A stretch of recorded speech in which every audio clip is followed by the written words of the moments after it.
Welcome to the Effortless English Show with the world's #1 English teacher, AJ Hogue, where AJ's more than 40 million students worldwide finally learn English once and for all, without the boring textbooks, classrooms, and grammar drills. Here's AJ with a quick piece to help you learn to speak fluent English effortlessly.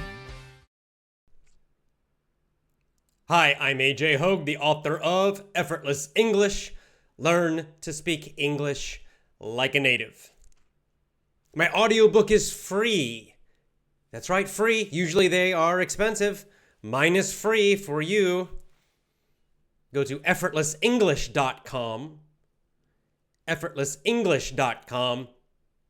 Get my audiobook, the whole audiobook, free. Just enter your email in the middle of the page. Get my whole audiobook free. Effortlessenglish.com. Effortlessenglish.com. How to be a real entrepreneur so you can be free and fully enjoy your life. How to find your baseline.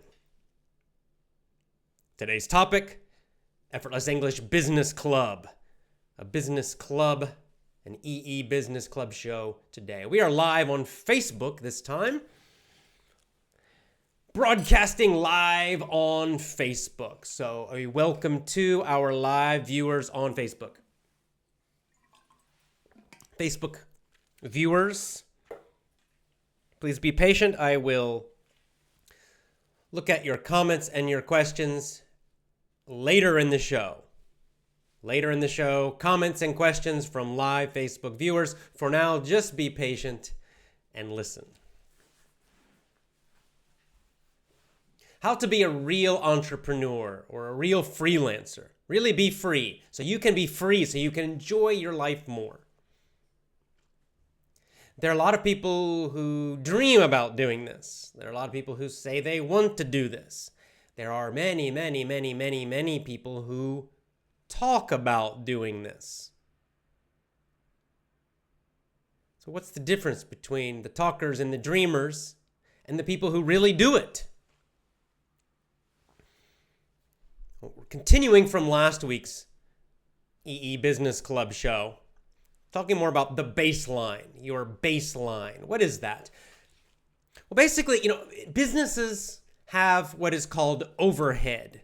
This is a business English word. Overhead. What is overhead? Do you know? When we talk about a business has high overhead or a business has low overhead, what does that mean?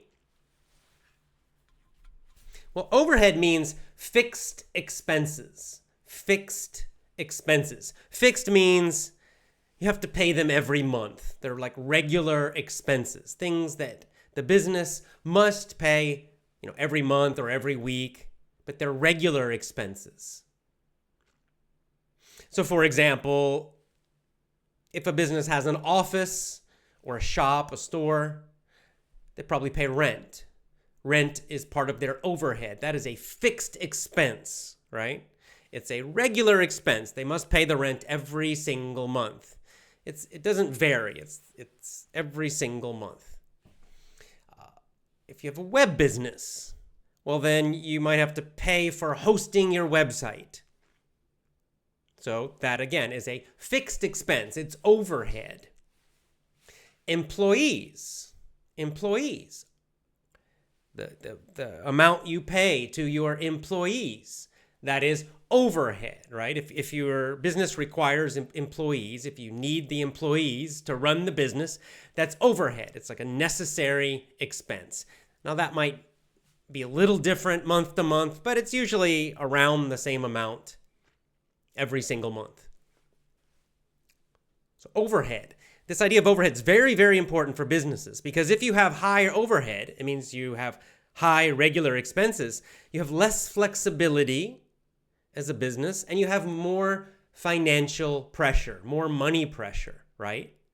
Because to survive as a business, you must make at least enough money to pay those expenses, to pay that overhead.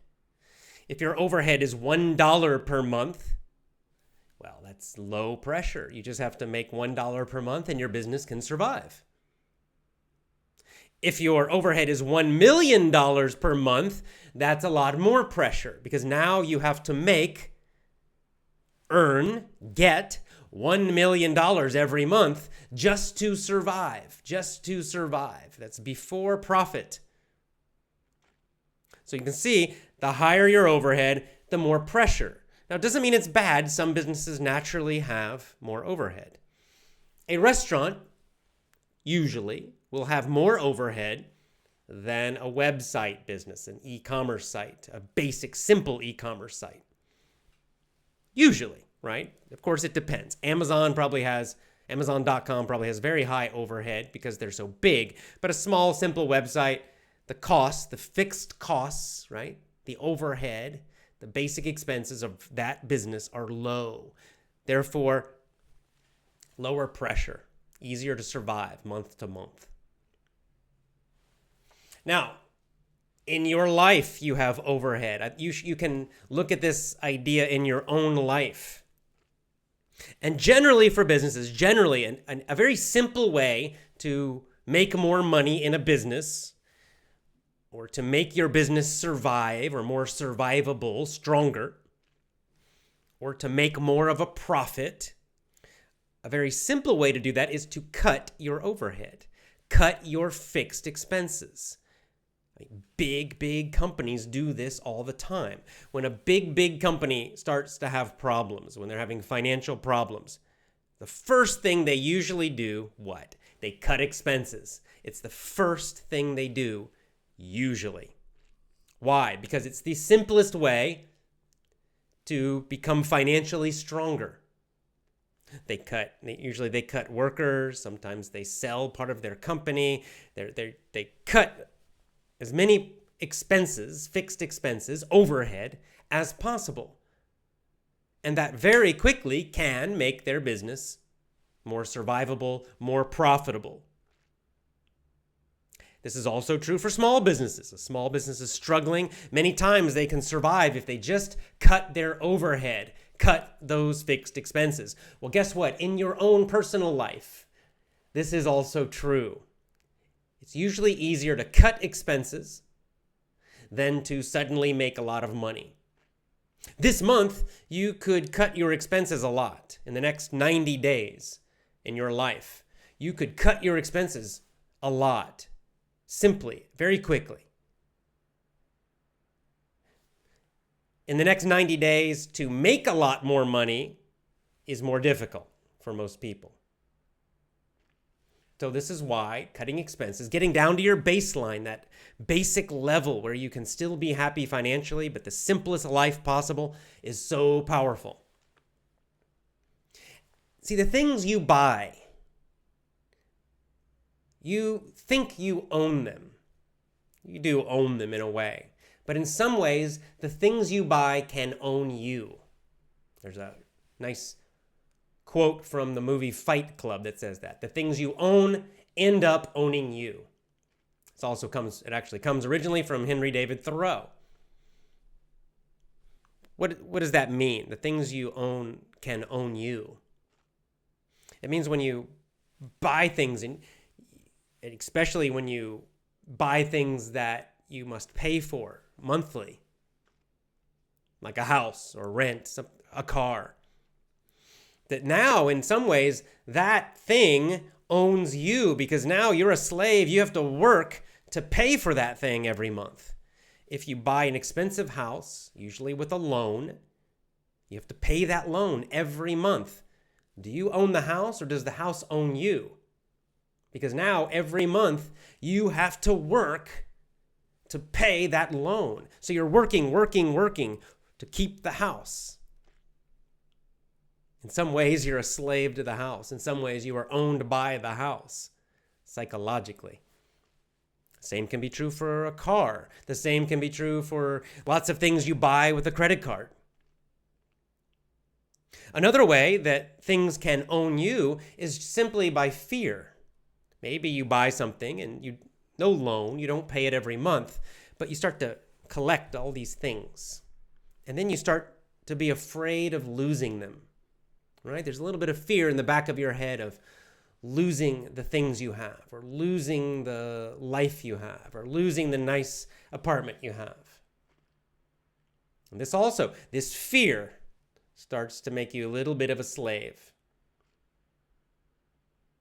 And it will prevent you from being free. It will prevent you from doing what you really need to do to be totally free, such as start your own business, such as get the better job that you'll love, even if it pays less, whatever it is.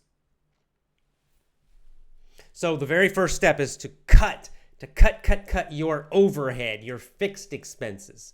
That's where you should start. And keep cutting till you get down to your baseline, till you get as low as possible where you're still comfortable, you're not unhappy. Which expenses should you cut first? This is a question I get a lot. Where do you start? So let me go through the most common ones, the biggest ones.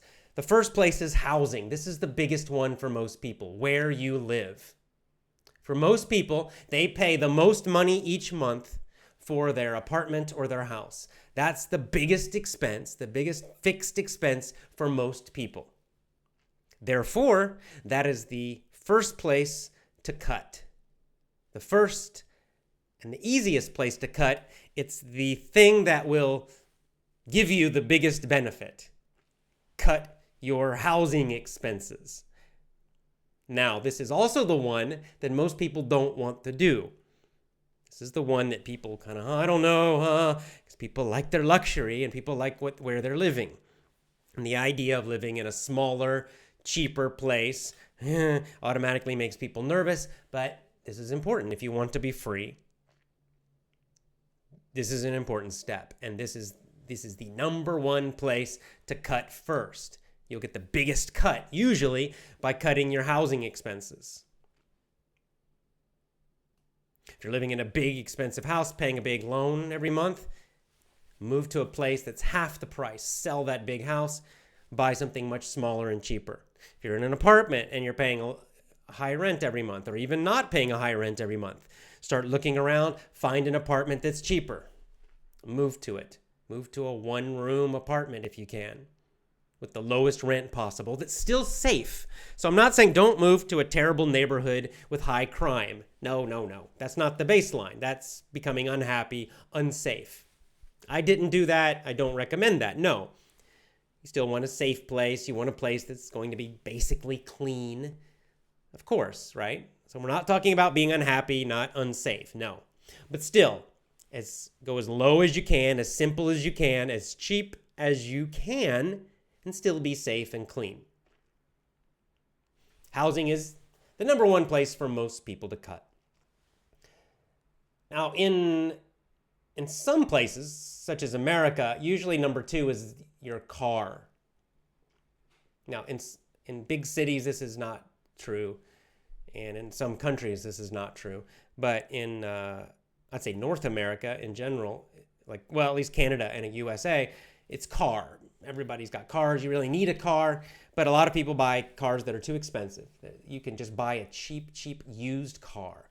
I recommend get some old, used, cheap Japanese car, some reliable car. Doesn't matter. Just something reliable. It can be cheap and ugly.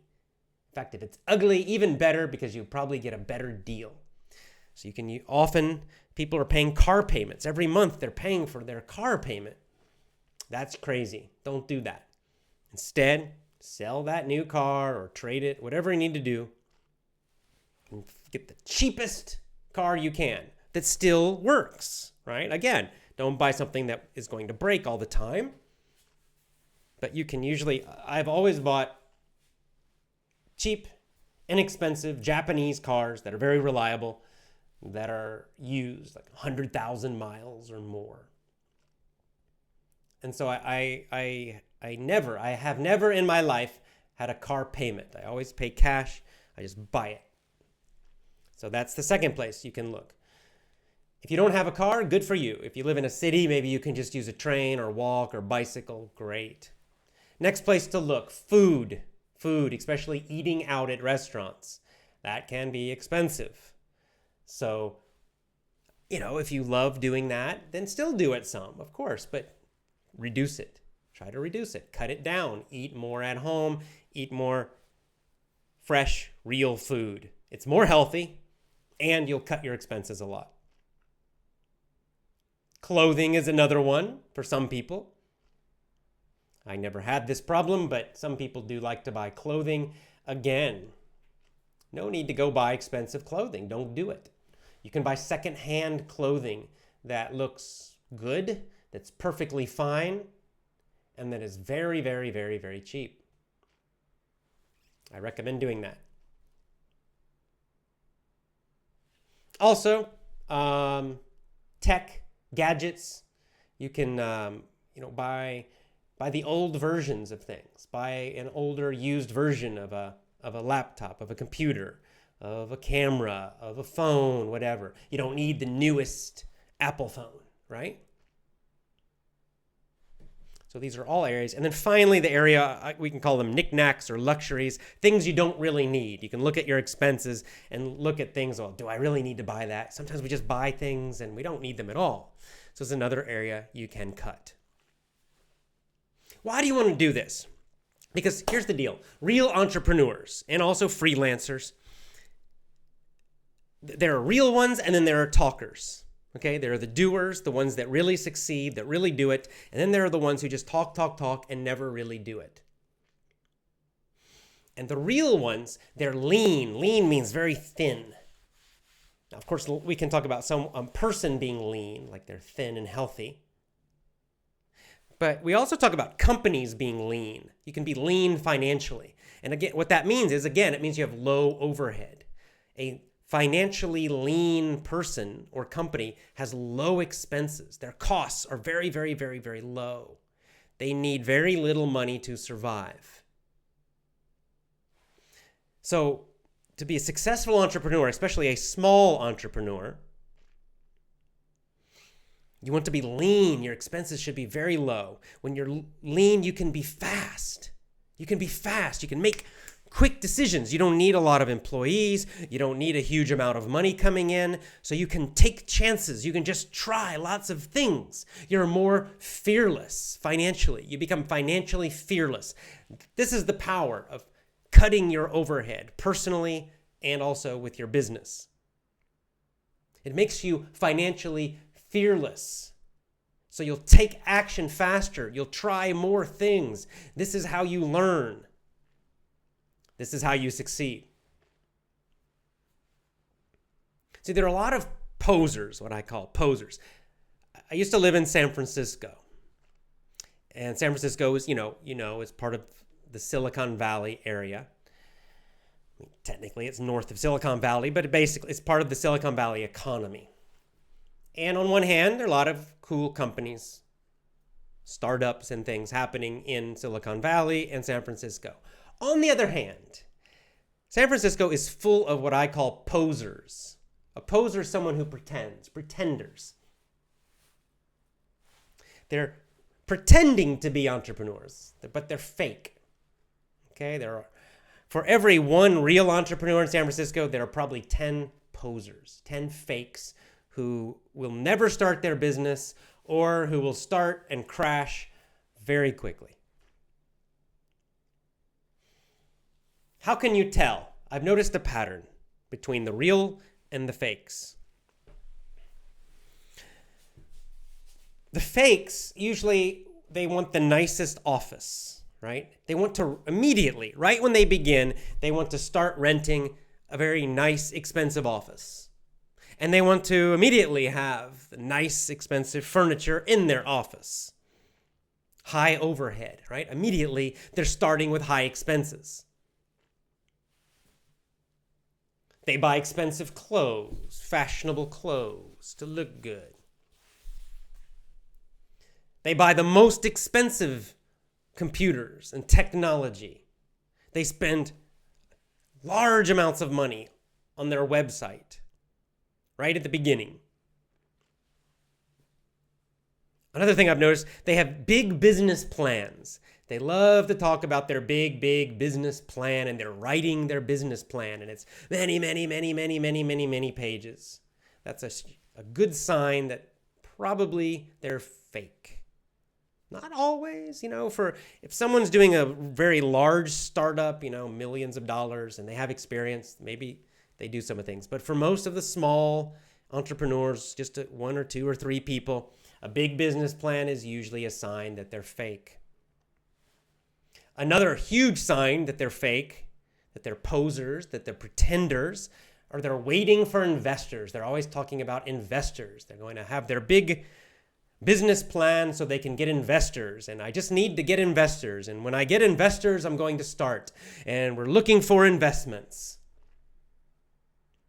This is usually a sign of bullshit, of nonsense. Again, at the large level, sometimes not, but for the small level people, like you and me and most of us, it's a sign of pretending. The biggest sign of pretenders compared to real entrepreneurs, the biggest sign is they have lots and lots of big ideas. They're always talking about their big ideas, their amazing idea that nobody else knows about, that nobody else has. Big ideas, talking, and no action. They never seem to do anything. They never seem to actually do it. It's always talking, and the talk is so big, talk, big talkers. That's not what real entrepreneurs do. Let me tell you what most real entrepreneurs do. And when I say real, I mean people who actually start businesses. They really do it. They start. They don't just talk forever. They really do it. And number two, they have a good chance of success. They survive for a while. They really compete. They make a strong effort to survive. Now, it's never 100%. There's always a chance to fail, okay? But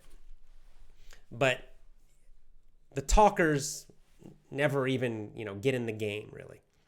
So the thing I've noticed about most of the small, again, we're talking about small, like one or two or three people starting a business like you, like me, or freelancers. Well, number one, they're lean, okay? They cut their overhead. They have low overhead. Exactly what I'm talking about. They keep their expenses very low. In their personal life, they cut to their baseline as low as possible. And when they start their business, they do the same with their business. They keep the expenses super low. They don't go rent an office immediately. They work from their house. I still work from my apartment to avoid paying rent. They don't buy expensive furniture. They don't go buy new computers and new technology. They use whatever they have already. They cut all the expenses they can from their life. They start small. They stay lean, thin, low overhead, low cost, and then they grow. The big one, they talk less and they do more. They take action every day. It's action every day. Action. They're doing things. They're constantly testing things and trying things and launching new things, new products, new services. They are what I call this in the game. They are in the game. They're playing the game of business. It's just like a sport. There are people who talk about sports, like me. I talk about soccer and the World Cup, but I'm not in the game. I'm not playing. Ronaldo's in the game. He's in there. He's practicing. He's playing in the games constantly. Every day he's practicing his skills or playing. All those players are, all the pros, the really successful players, right? They're in the game. They're not talkers, they're doers. Maybe they talk later, but they are doers mostly. Well, business is just a game too. It's a financial game. And this is the key thing. You've got to get in the game. Stop thinking so much. Stop talking so much. You don't need a 50-page business plan. Get in the game, even in a tiny, small way. Get in the game, and that's how you learn. Cut your overhead. Cut your expenses. Everything as cheap as possible, so you're financially fearless. So you need very little to survive financially. That makes you fearless. Then you just make decisions. You try things. You're in the game. You're in the game every day. You try something. It doesn't work. You're still in the game. Next month, you try something else. It works a little better. Great. Improve it. Keep going. You're in the game. You're in the game. You're in the game. That's how you learn. That's how you grow. That's how you learn these skills to be a great freelancer or entrepreneur. You learn it by doing it. You're not going to learn it at university or college. Definitely not. You're not going to learn it just from reading books. You're not going to learn it from talking about it. The big office is not going to help you. Investment money will definitely not help you. It will hurt you. Unless you're experienced already, then maybe you're going to do great. But if you're doing this for the first time, forget investment money. Forget it. It will hurt you. It will make you lazy. And you're just going to lose it all, and it's going to be a big disaster. Forget that. Get lean. Cut your expenses. Get in the game. Stay in the game. That's how you do it. That's what real entrepreneurs do. That's what real freelancers do. That's what you are going to do. All right, it's time for questions and comments. Again, we are live on Facebook. Live. So let's go to our live comments and questions. People have been typing them the whole time I'm talking. All right, so let's just go on back and see what people... Yeah, this is a nice comment from Savan. To be an entrepreneur, you should identify your strengths, yes, and decide, do you want variety or stability? Good question, and also, yes, good thing to think about. And get rid of the idea of being an employee in your head. Also a good idea. He's exactly right, because what he's talking about, it's a very different mindset. It's a very, very different mindset. This is the hardest part for most people, because in school, you are trained to be an employee, to think like an employee. And of course, if you get a job at a company, then you are an employee, and you're being trained even more to think like an employee. But as an entrepreneur, you have to change your thinking. This is what I'm trying to teach you. And he mentions two things that are very important. This idea of stability, which means safety, security. That is the focus of many, probably most employees, right? There's a feeling of safety and security because okay, every 2 weeks I get a paycheck, and every paycheck is exactly the same amount. So it's predictable. You know what's happening, right? You feel stability, you know. So that is a kind of, you want that safety, that stability, the predictability as an employee. Most employees want that, expect that. And that's fine. If you're an employee, that's totally fine. Nothing wrong with that. But as an entrepreneur or a freelancer, forget that. You are not going to have that. This is what scares a lot of people because you don't know.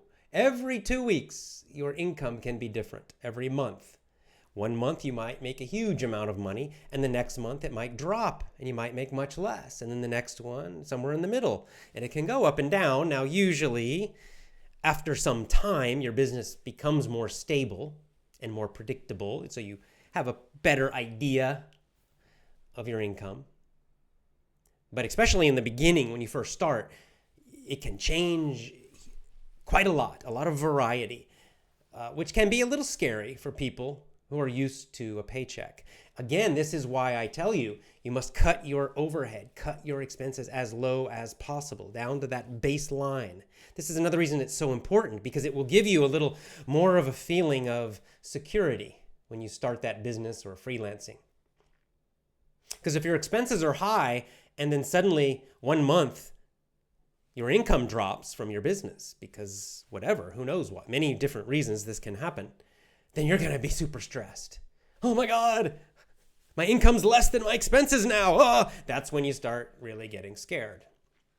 But if your expenses are super, super, super, super low, then you have a better chance of, even when your income goes up and down, there's a better chance you can keep it above your expenses. It's easier to keep it above your expenses.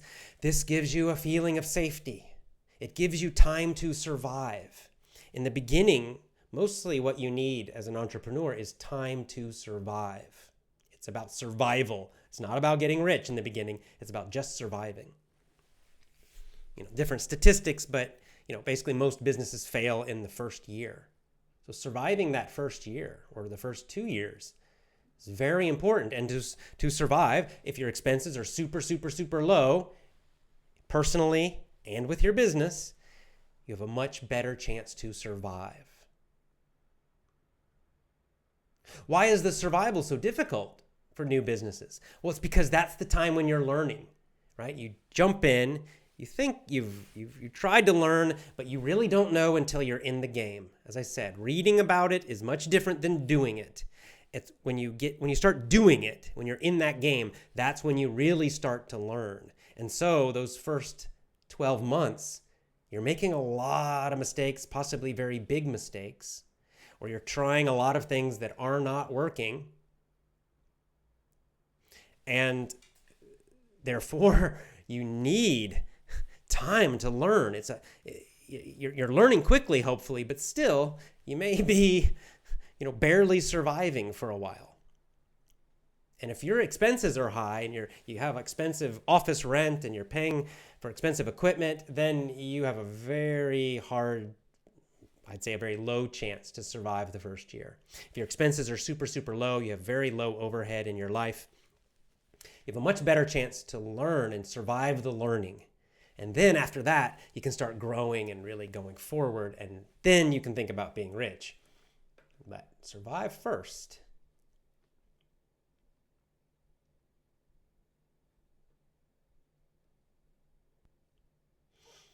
Okay. Oh, here's another. There's another thing to cut. Good. Suleiman says, how about entertainment costs? How about cutting those? Yes, for sure. Cut that too. It's another one. Some people spend a good amount of money on entertainment costs. With the cheap phone plan, you can watch YouTube videos, okay, for entertainment. You can read books. You can go to the library. Cut those expenses. Look, when you become rich, you can raise your expenses again, okay? This is not forever. Your baseline can go up as your income goes up. But you want to cut it as low as possible in the beginning.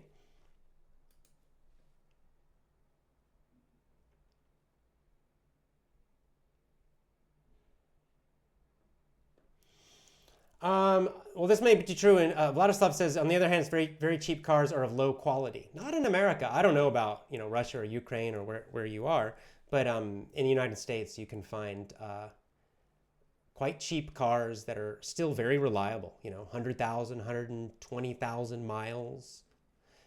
Like I said, that's why I buy used Japanese cars usually, because I find they're very reliable. You have to do your homework. You have to try to choose cars that are reliable, and you got to be careful. I mean, of course. So if you go too cheap, yes, you might get a piece of junk, but you can still go quite cheap. Like I said, I've always paid cash, and this is not when I had money. I mean, back when I was super poor, I would still, buy very cheap cars. They broke sometimes, but mostly reliable.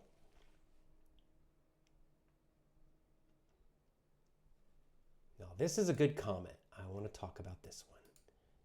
The more expensive our car is, the more respect we get from other people. So what? Who cares? It's not respect. It's not real respect. You know what will give you respect? Be rich, be successful, be happy, be free, live the life you want. And then you don't care if they respect you or not. Who cares what a bunch of strangers think? I mean, for a car, doesn't matter. Doesn't matter. More important to be free and happy, I think. I mean, just buying a car. I don't respect anybody just because they have an expensive car. It doesn't mean anything to me.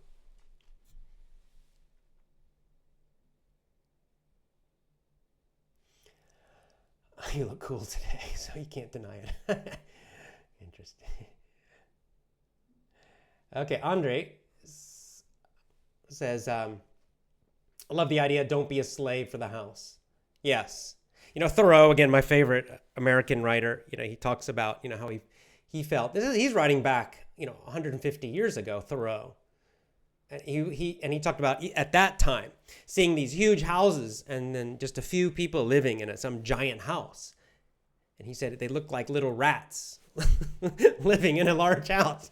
He thought it was ridiculous. And he was talking about how even then, how people would get a loan and pay a loan for 30 years, 30, just to own their house, a place to sleep and, get away from the weather, and how crazy that was, and how so many of them became slaves, and they would work, 40 or more hours per week just to pay for this expensive house. And how, in his opinion, and I agree, that in many ways, the house owned them. So, look, if you have the money, if you can just pay for the house with cash because you're rich, great. But if not, it's insane to do that. It's crazy. It's super high overhead. It's the same as a business. If you're starting a new business, it is absolutely crazy to pay rent for an expensive office. And for a lot of businesses, if you can do it at home, do it at home. No office, no extra rent. And in fact, change your home to a much cheaper one.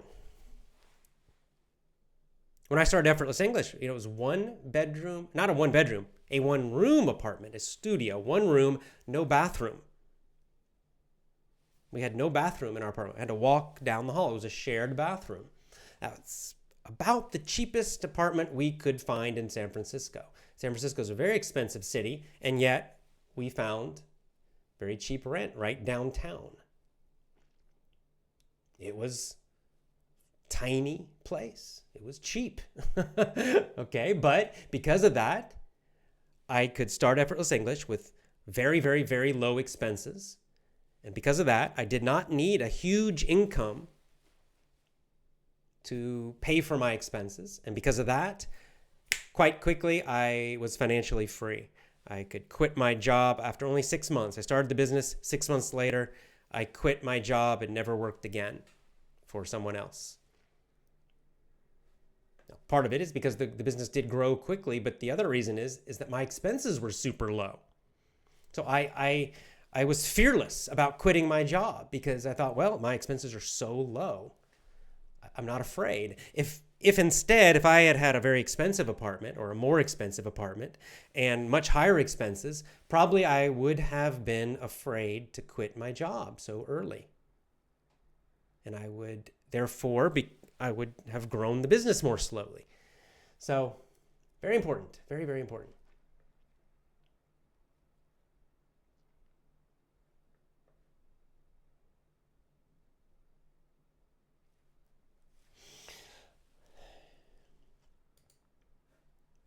Okay, so Sviatoslav. Depends on your income whether you need to cut your expenses or not. Well, that's exactly right. This all is connected to your income. Right? So my expenses are higher now because I have much, much higher income than I did. But again, I'm mostly talking about you starting your own business or becoming a freelancer, right? Possibly quitting a job you don't like, or maybe even quitting a job that pays more to go to another job that pays less, but you think you will like it better. You'll love it. In those kinds of situations, you must cut as low as possible. Also, I believe that in your life, you should at least one time cut to the bottom. You need to find it so you won't be so afraid. It's more about, it's psychological. Getting rid of the fear. Go as low as you can. Find out, how cheaply can I live and still be happy, still be comfortable? What's my lowest possible point for overhead, for expenses? Find it for yourself. Know yourself. Then you know. I can survive at that level. I don't need to be afraid. For me, it was very low. For me, it was living in a car.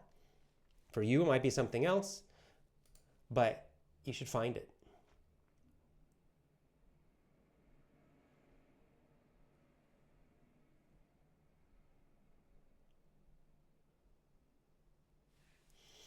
Okay, let's see if we got any more comments or questions.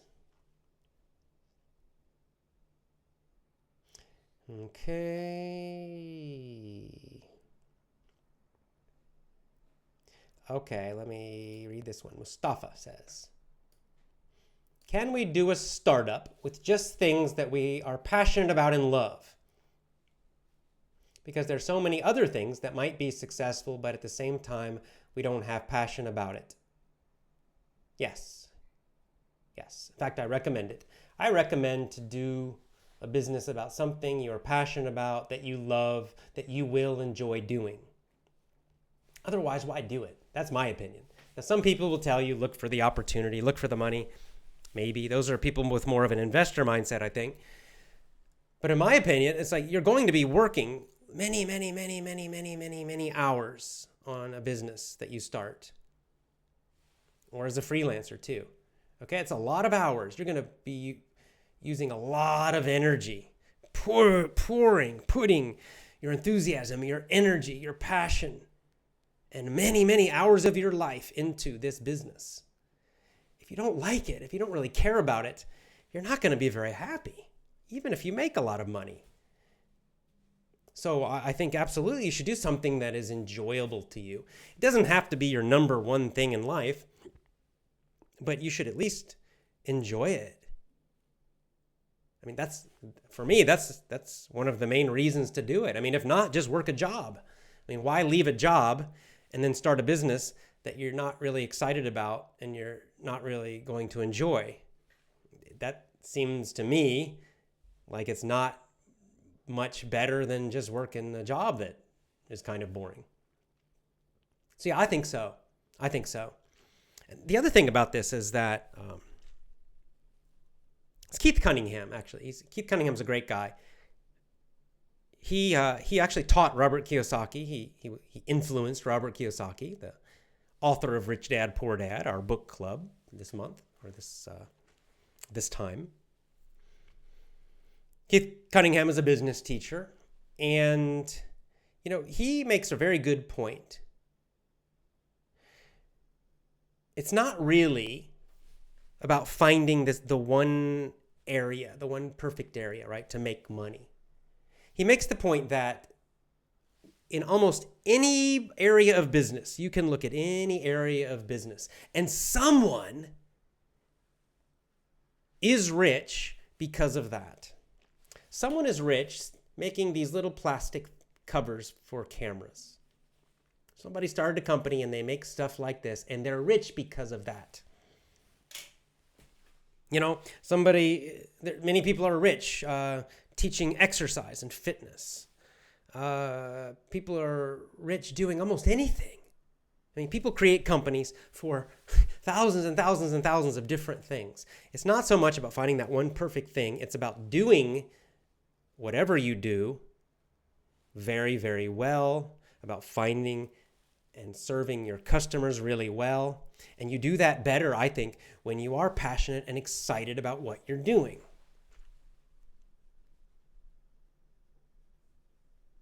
So that's why I think it's important. Instead of trying to find the perfect market, a lot of people try to find whatever is hot right now. The problem is if you choose something that's hot right now, right, that's exciting now, the problem is that everybody else knows that also. So lots and lots of people are going to start doing it. When I started teaching English as a business online, I mean, nobody thought you could do that. Nobody thought, you can become rich by being an English teacher. Right? Quite the opposite. Most people thought, English teachers are poor.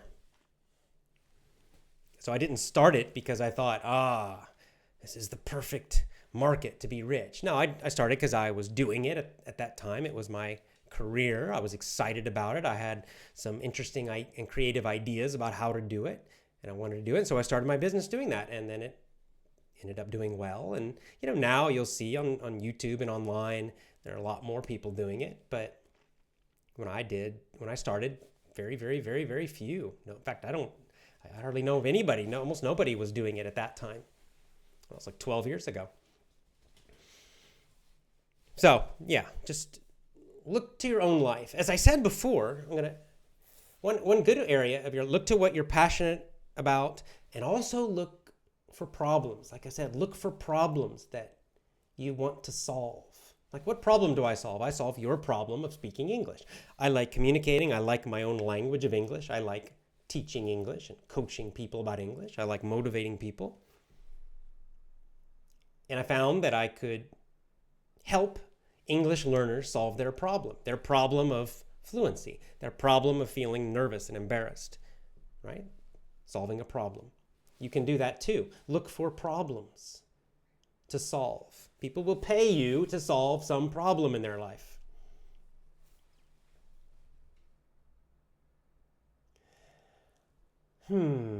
Oh, this is a little more difficult question. From Gerson. How to change the mindset of my family, wife, and children. Well, I was lucky in this area. My wife is even better about cutting expenses than I am. She's laughing. I'm saying it in a nice way, right? Yeah. She doesn't want me to say she's cheap, right? But she likes to live simply, okay?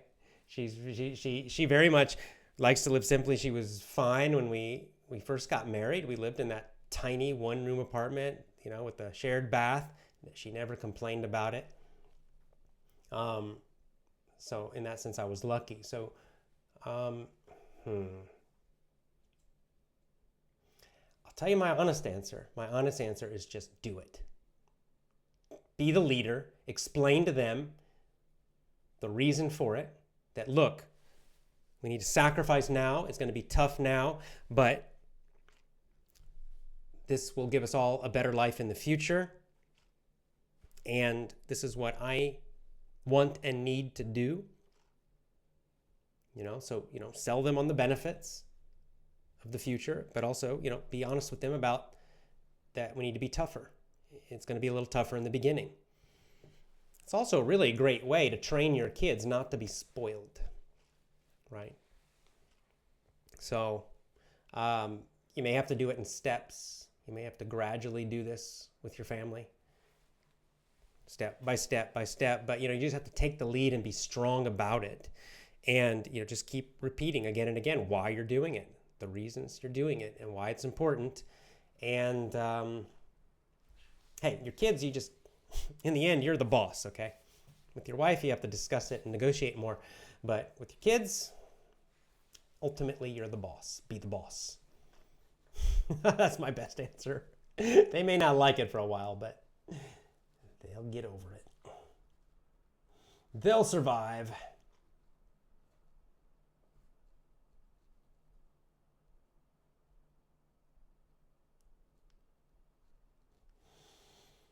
Yeah, and so Carol's mentioning the same exact issue, Carol from France, about children. Children today have to face a lot of pressure coming from their, quote, friends about buying stuff. Yes, indeed. Another reason I don't like schools, because schools create and make this sort of pressure even stronger, of this materialistic culture. Now, the good news about this, however, when you train your kids to do this, to also live simply. And also, by the way, you can train your kids to be entrepreneurs. I highly recommend doing this. When your kids ask you to buy something, when your kids ask you for money, don't just give it to them. Don't just, here's money, and they automatically get it. You're training them to be beggars, or if you give them like a regular allowance. My parents did this a little, although it was very small. But if you're giving them like a regular amount of money every month or week, you're training them to be employees. You're training them to be kind of wage slaves. So instead of that, next time they come to you, I want a new bike, I want a new phone, I want the new PlayStation. You can say, okay, well, let's look. How much does it cost? And do some investigation. And then you say, well, how could you make that money? You can have it, but you've got to make that money. How can you earn that money? And get them to be creative. You can help give ideas if you want, but get them to start thinking about it. And start, as we go through the Robert Kiyosaki book, as you learn these things, teach these ideas to your children. In the very beginning, they may not like it because it's because they're lazy and they're soft. Okay. But later they will like it when your kids figure out that if they start to create assets, they create little businesses or little things, when they learn how to start finding and creating opportunities, they will suddenly realize, at some point they'll realize, I can make a lot more money if I do this than if I just beg mom and dad all the time. And then when they earn that money themselves from creating it, let them buy what they want. If they want to buy the newest PlayStation or Xbox, or if you're okay with video games, if you think that's fine, yeah, let them do it. Let them buy the brand new bicycle, the best one. But make them earn it. Get them thinking like business people more, looking for those opportunities. In the beginning, they'll probably think of things that are more like jobs, where like I did this when I was young, going around and mowing, cutting the grass or cleaning people's houses, or maybe painting people's houses or fixing things or that kind of stuff. Eventually, they might start thinking more of creating actual, real, little small businesses. Keep pushing them this way and trying to show them. And then you can teach them these exact same things. Hey, well, this is what I'm doing too, as your mom or your dad, cutting expenses so that we can do this. You could start your own little business, and I can too. Again, like it can be simple stuff, like they go and they find stuff and they sell it on eBay. It's another way, right? They start thinking more like entrepreneurs, looking for those opportunities. This will be so great for your kids as they grow up. It will make them less spoiled. They start to learn that they must create those opportunities and work for them. They don't just receive for doing nothing, which is a terrible thing for them to learn. Good luck.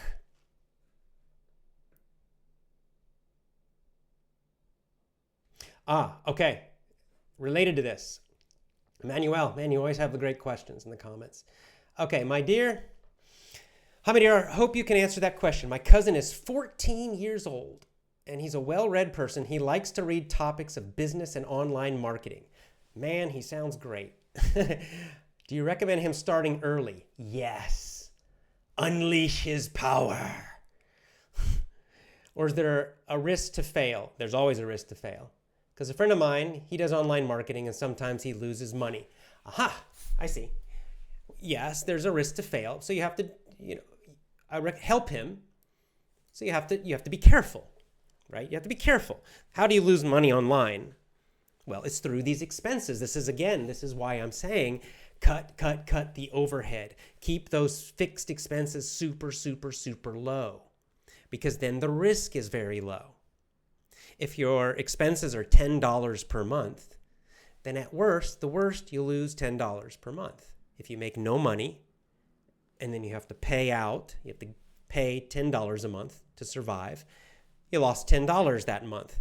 That's no big deal, right? That's a small loss. Most of us can survive that, at least for a short time. You can survive that for a few months and keep going.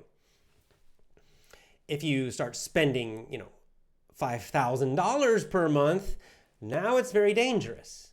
Now this is a dangerous situation, because if you don't make $5,000, you're going to lose money. You could possibly lose $5,000 in that month.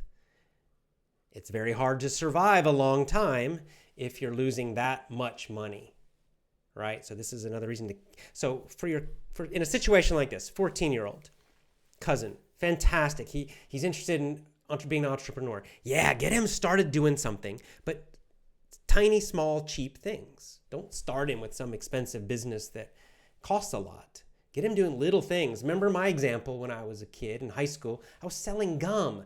I went to the grocery store. I bought $10 or $20 of gum and candy bars, and then I sold it at school, and probably for 2 or 3 times the price. I can't remember exactly. So maybe I would spend $20 and then I would sell it and make $60. So my profit was like $40 for 1 week, maybe. I can't remember the numbers. I'm just example. But you see, my risk was super low. My risk was only $10 or $20, right? I had to buy the candy bars and the gum. It cost me $10, $20. It was a low risk. If I sold nothing, I only lost that amount. So no problem. So this is what your cousin needs to do. Online marketing, the risk is usually advertising. Well, there's two risks actually, because some people will spend a lot of money to design a website, to create a website. That's a big mistake. Don't do that. He can start a website for basically free, certainly for very, very, very cheap. Don't worry about designing it like some super nice, looking great. My first website was so ugly and it was super cheap. I did it myself. You can get some templates that are free or very cheap, and WordPress. Don't spend a lot of money on a web designer.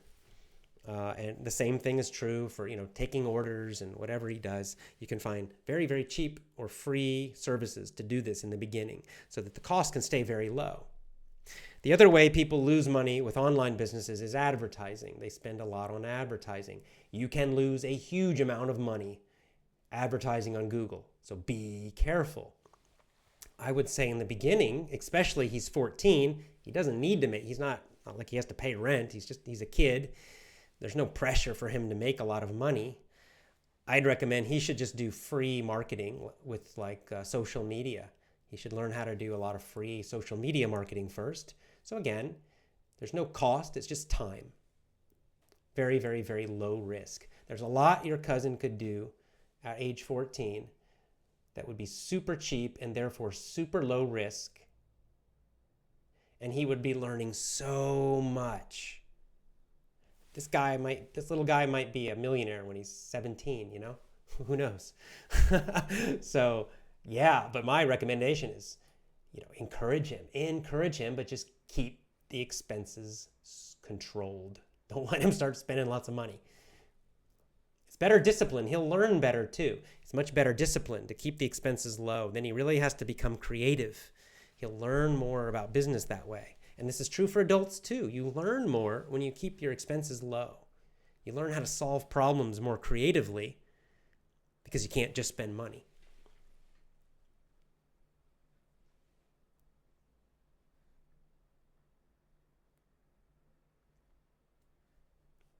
And Hamed says, basically confirming what I just said. What do you think about Mr. Hogue, Mr. AJ? To be an entrepreneur, we have to change the way we think. It's the difference between being an employee and an entrepreneur. This is the biggest thing. It really is. I know it seems maybe strange to say it, but I think the biggest change is psychological. It's the mindset. The mindset of an entrepreneur and the mindset of an employee are very, very different. And I'll tell you, I have tried to help several people, friends mostly, start businesses because I wanted to help them. I wanted them to be more financially free. And in many cases, they failed. And when they failed, the ones that failed, this is why. Because they just could never seem to change from the employee mindset. They just seem stuck in that employee mindset, wanting that security, wanting to keep their lifestyle exactly the same, not wanting to make it cheaper, not wanting to cut their expenses and do these things I'm saying, being afraid to try lots of new things, being upset when they would try something and it would fail, and getting too upset about the failures instead of just learning and moving forward. A big one for people who are employees who try to be entrepreneurs is they have a hard time making decisions. They think too long. They hesitate. They wait too long about every little decision, and they spend too much time on small decisions that are not so important. And for those small decisions, just decide and go, right? It doesn't matter for most of them. Most of them don't matter. As a new entrepreneur, a small entrepreneur just starting, speed and action is very important. Especially the small stuff, you just need to decide, go. Don't think too long about that stuff. And when you do that, you learn faster. That's why it works. You decide something, If it doesn't work, it doesn't matter. Then you realize, oh, that was bad, and then you just try something else. And this speeds up the learning process. Again, it's in the beginning for a new entrepreneur, it's the learning time that kills you. Okay? It's the survival. It's just surviving long enough to learn. You're in a race, okay? You're in a race. Will your learning go fast enough for your survival point, right? If you can learn fast enough and keep your expenses low enough, you can do it. You'll survive, and then you start to grow. But if you learn too slowly and your expenses are too high, that's when the business dies.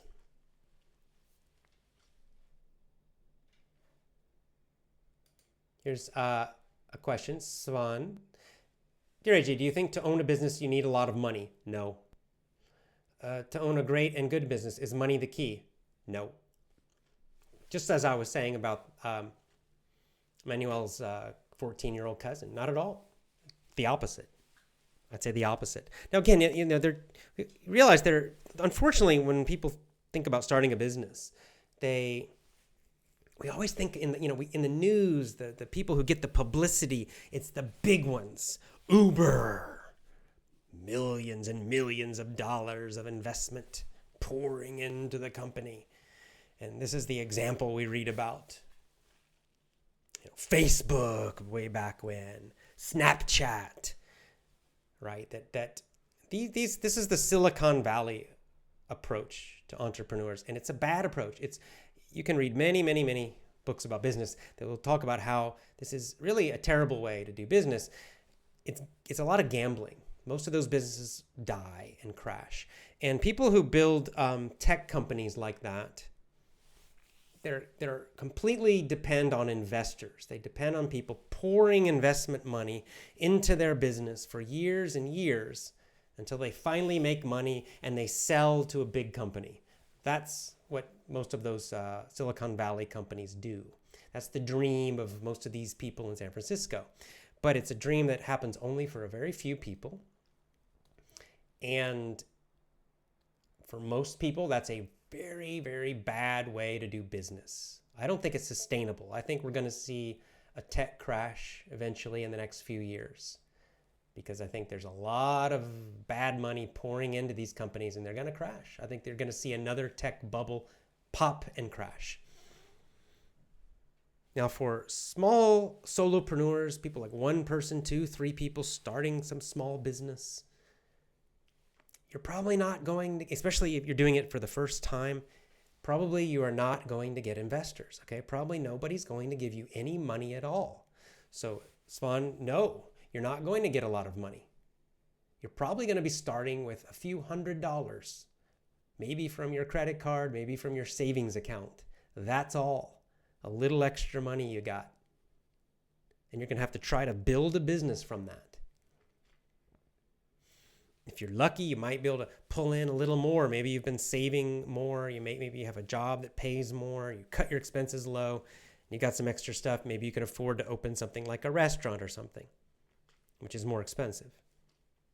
But that's about the limit for small-time, first-time people.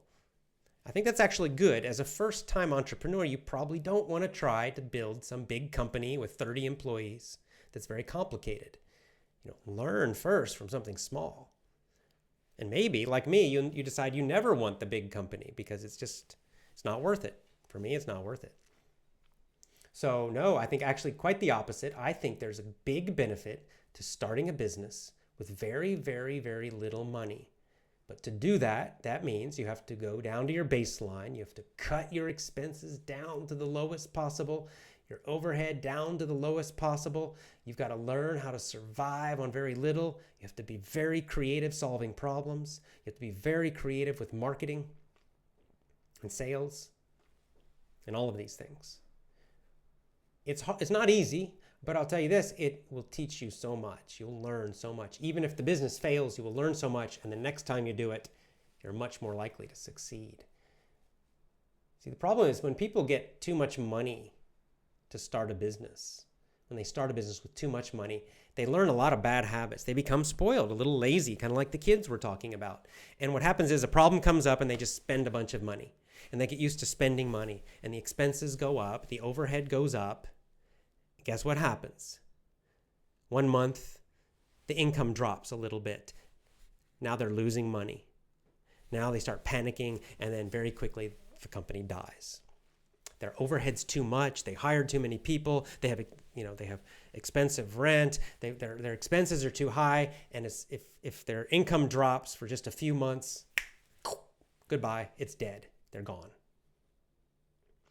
When your expenses are super, super, super low, if you have a big problem, there was one point I had a huge problem in my business, a big, big problem.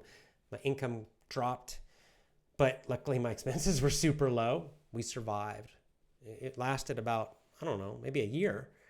And I was able to be creative and solve the problem and got our income going back up. But we survived because my expenses were still super low. I was still making money.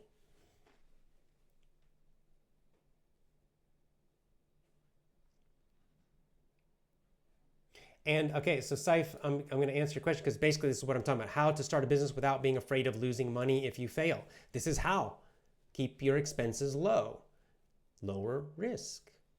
You can't lose a lot if your expenses are low. Again, it's no different than Emmanuel's 14-year-old cousin. If your expenses are $20 a month, you can't lose a lot. It's impossible. You can only lose $20 a month.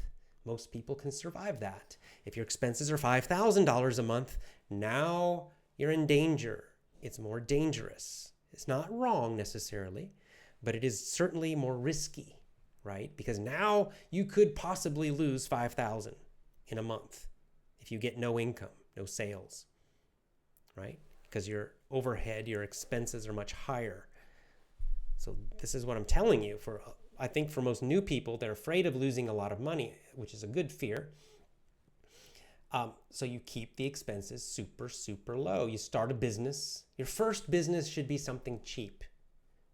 I don't recommend like a big, huge new restaurant, for example, as your first business. Restaurant business is very tough.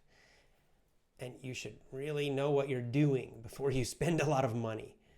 If you want to do something with food, do a food truck, do some little tiny food, we call them stalls, but it's not really like a full building, not like a full restaurant. It's maybe just like on the street selling some food, right? You start little. Start with something super small and cheap. You start getting customers, loyal customers. Then you can upgrade, make everything bigger and nicer. That's a better way. So this is true. It's any kind of business. If you're new and you've never done it before, you should start it in the smallest, cheapest way possible and learn with the lowest risk. And then go bigger after you figure it out, after you know what you're doing. So I'm not saying, bigger businesses are not bad. Starting a full, big, nice restaurant, it's not bad, but it is bad if you don't know what you're doing. It's bad if it's your first time in the restaurant business. You're going to probably lose a bunch of money. So learn the restaurant business in a cheap way, okay? Then you can go up to the big, nice restaurant.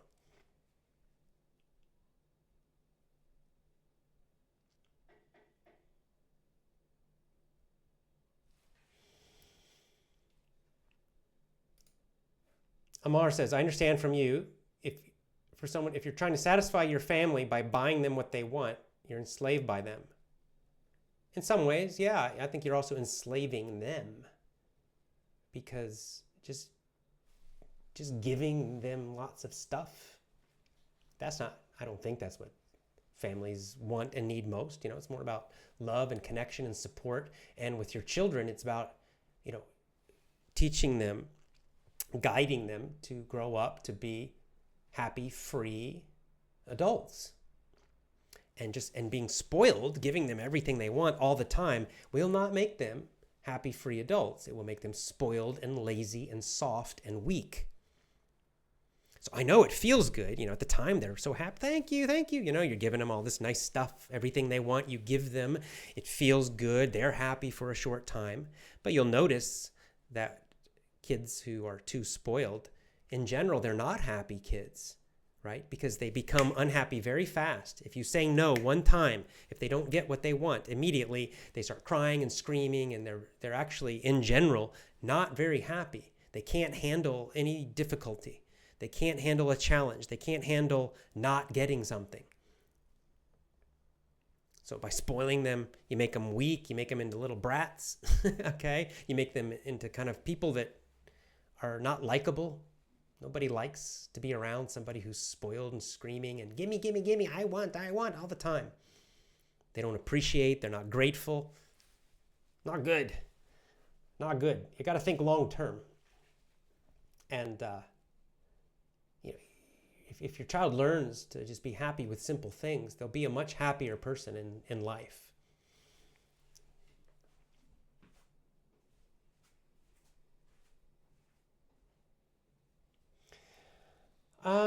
Okay. I'm 19 years of age now. Lo Van Vo. Sorry, I can't pronounce the Vietnamese. I won't go to university. 19. I have a plan to make money. I plan to do it next month after quitting my current job because I have no time to do other things. How to find someone to start with me? Well, our good friend Henry David Thoreau, my favorite writer, has a quote about this. He has a nice line. He's talking about going on a trip, going on a journey, going somewhere. He said, if you want to go on a journey, if you want to go with another person, you have to wait until they are ready. But if you go alone, you can leave immediately, anytime you want. I think he has a good point. What does it mean? It means if you have to wait to get a business partner, well, now you got to wait around. Just start the business yourself. Just do it alone. Start the business yourself. Just do it. You don't need someone else. You don't need some. Design the business, create the business in a way that you can do it just you. There's another reason to do this. Having a business partnership is very, very, very, very, very, very, very, very, very difficult. Okay? It's not easy because it's very hard to find someone who will fit with you well. Just because someone is your friend, for example, or your family member, you might love them and you have a good time with them normally, but if you try to do a business with them, it can be very, very tough. I'm talking from experience, a lot of experience. Okay, so trust me, it's far easier just to start by yourself. I'm a big fan of being a solopreneur, just one person. If you can do it, I think that's the best way. Especially you're young like this, you're 19 years old, just start it yourself. Then, hey, the other benefit is you're the owner, 100%. So when it becomes successful, you own everything. It's all you. You get to make all the decisions. See, another problem of having a partner, it's not just waiting for them. It's not just having arguments. The other problem is that everything becomes slower because every decision you have to discuss with the other person, right? Should we spend money on advertising? And you got to talk and have a discussion about it. Should we cut this expense? You have to talk. If it's just you just do it. You decide, you do it, you keep going.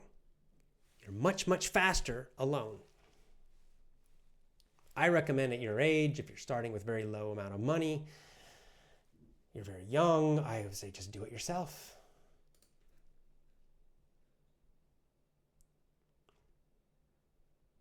Yeah, here's an idea from Vladislav. What do you think? What about buying things from Chinese companies online for a low price and selling it in your own country for a higher price? Try it. Try it. So it's usually my answer for these kind of things. You never know. Okay, this is another difference between real entrepreneurs and the people who are pretending. The pretend people are always think they have the best idea or they want to know if this is the best idea. The real entrepreneurs will tell you the truth. You never know. You never know. This might be the super big success idea. It might fail. You don't know till you try it. So I would say what you do is, the smart way to do it is you would do this with a little money, low risk, spend $100 or something. Buy some Chinese goods, in this case, online, and then try to sell them in your country. See, do you make more than $100 if you do this? You spend $100, shipping, everything, $100. You go sell it. If you make $90, you lost money. It's probably a bad idea. You could try it one more time, maybe. But maybe it just shows maybe it's not going to work. No problem. Try something else. But you spend $100.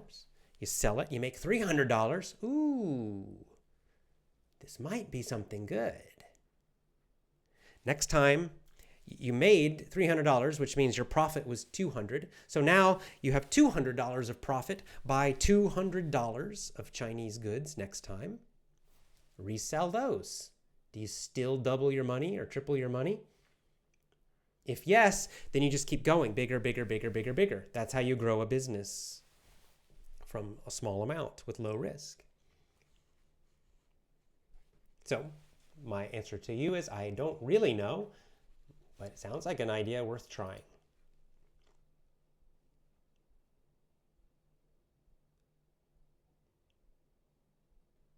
All right, I'll take one more.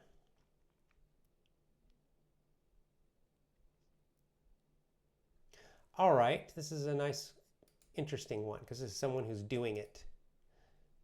Nilusha says, "Hi Jay, I hate to work in companies. I understand. So I registered my own company and started to teach yoga. Great. Now I'm a yoga teacher. Excellent. You're doing it. Good. But the problem is I always physically participate to do the classes. Aha. Please give me some tips how I can make money work for me." So what you're talking about is what Robert Kiyosaki talks about. It's the difference between being self-employed and a business owner. What's the difference? Self-employed, you're working in your own business. You still have to do the work yourself to make money, right? So you're self-employed right now as a yoga teacher, meaning you must teach every class. If you don't teach, no money. That makes you self-employed. It's not bad, but it limits you. You're limited, right? Because you only have so much energy and so much time.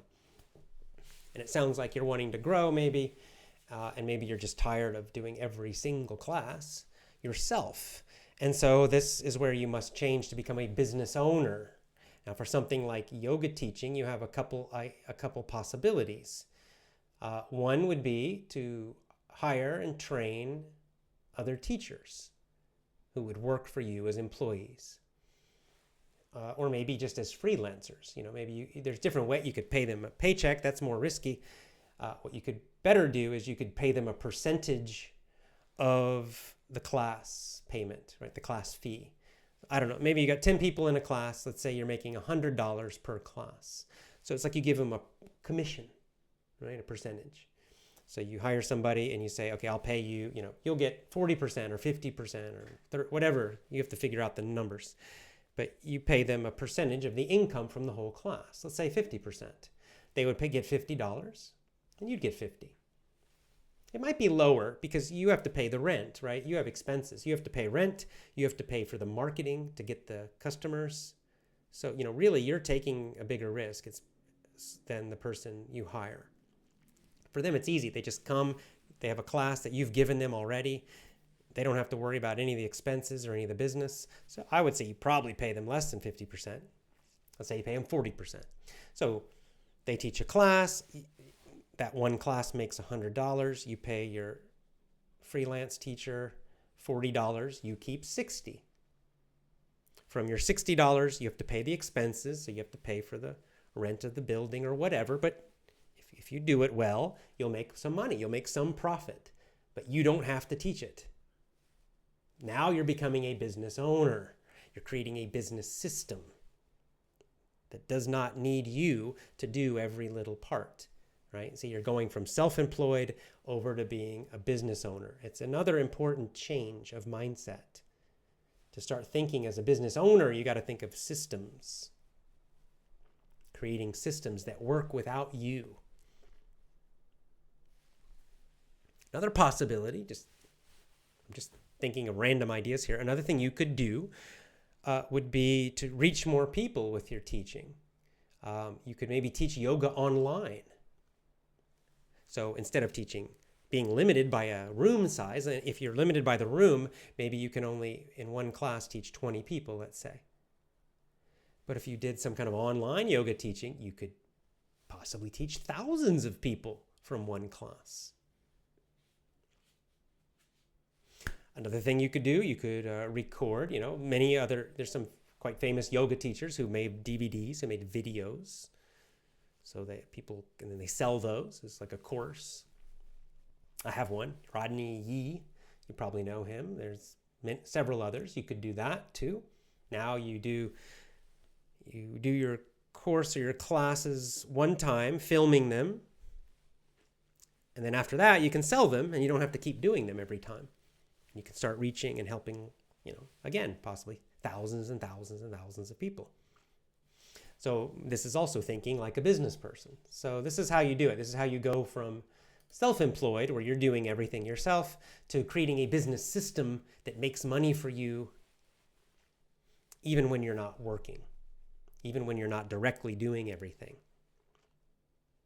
And this is a nice kind of way. You start as an employee working for a company, then you say, I'm tired of this. Then you just go alone, solo, like a freelancer or self-employed, right? Like Nilusha. And then you get customers, you get successful, people like you get money coming in, you're becoming independent, but now you're getting a little tired because you got to do everything yourself and you want to reach more people. And now you got to start thinking more like a business owner and creating systems and reaching more people without doing all the work yourself. So this is a natural progression, a natural path that you can go to achieve more and more financial freedom with low risk. Again, this is low risk, lower risk. You don't have to borrow a lot of money to do this.